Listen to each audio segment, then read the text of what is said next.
So you want to know about the Brotherhood? The Brotherhood. TBH.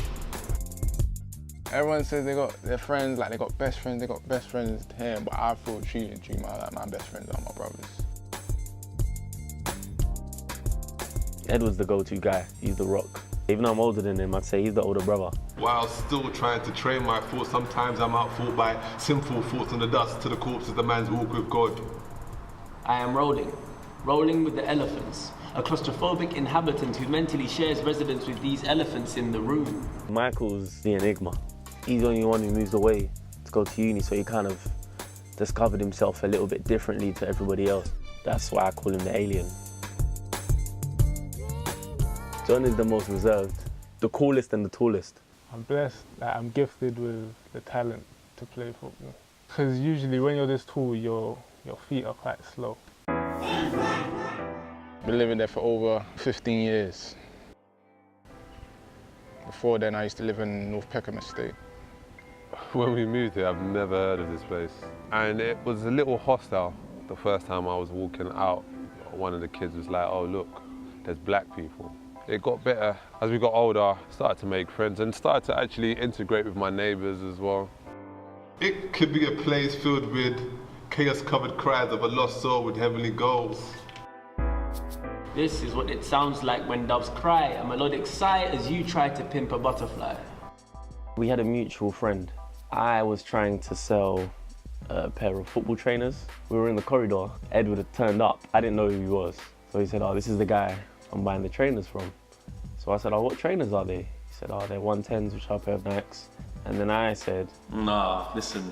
Thierry Henry, 2003-2004 PFA Player of the Year. He wore these exact boots by mine. And then I was like, are you good at football? I started like interrogating him because I was like, if he's tall and he says he's good at football, yeah, we must be alike. Yeah, we must be. You cannot. There's only one way. That shows how good I thought I was. I was like, you have to have my attributes to be good. Remember what he said?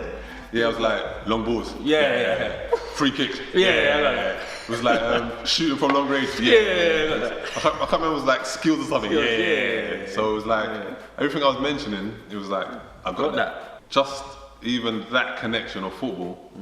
And then, funny enough, he supported Arsenal. And so I had ground was found. Yeah, I had no reason to dislike him.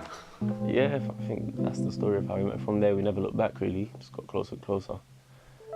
To the point where now he's like my brother. I can just turn up when he's not here, say hi to his mom. There's that unconditional love as a mother. I ain't seen one day when she's broken down and thinking, oh, this is so tough, this is so hard, I can't do this no more. She's always been strong. That implied us to be strong. She's the strongest person I know. I love her more than anything.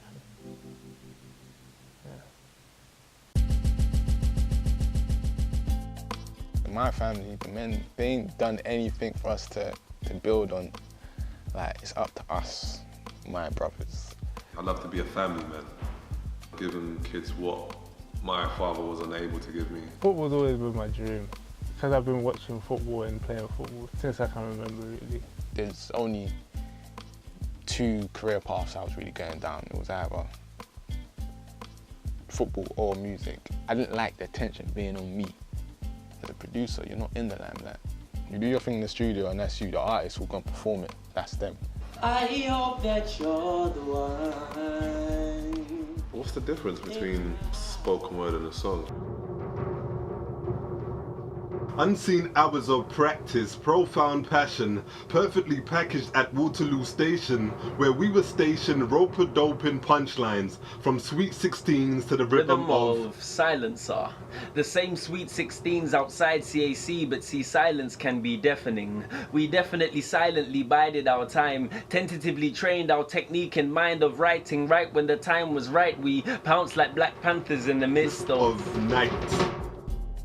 Musically, you got people influenced by directors up there, CEOs who, you know, we need a hit. Whereas spoken word, that's you, that's personal. Mortal men distracted by mortal combat from sunrise to sunset, unaware of the dark forces in the atmosphere. Consumed by the fumes of this internal fire, like a burning desire to extinguish these past misdemeanors as a means to acquiring inner peace, I search for a solution. You can be screaming different kind of information to the world, but if you don't really know nobody, they might not listen. Build a brand, you build a fan base, that's when your message and people start listening to you, listen to what you're saying, and you might get following. Like who knows? It could be a place of sweet serenade and serenity, played by harps and trombones. Or it could be a place filled with chaos-covered cries of a lost soul with heavenly goals, tentatively sold by apples of gold, enticingly inviting, where each bite knowledge unfolds like the temptation of old.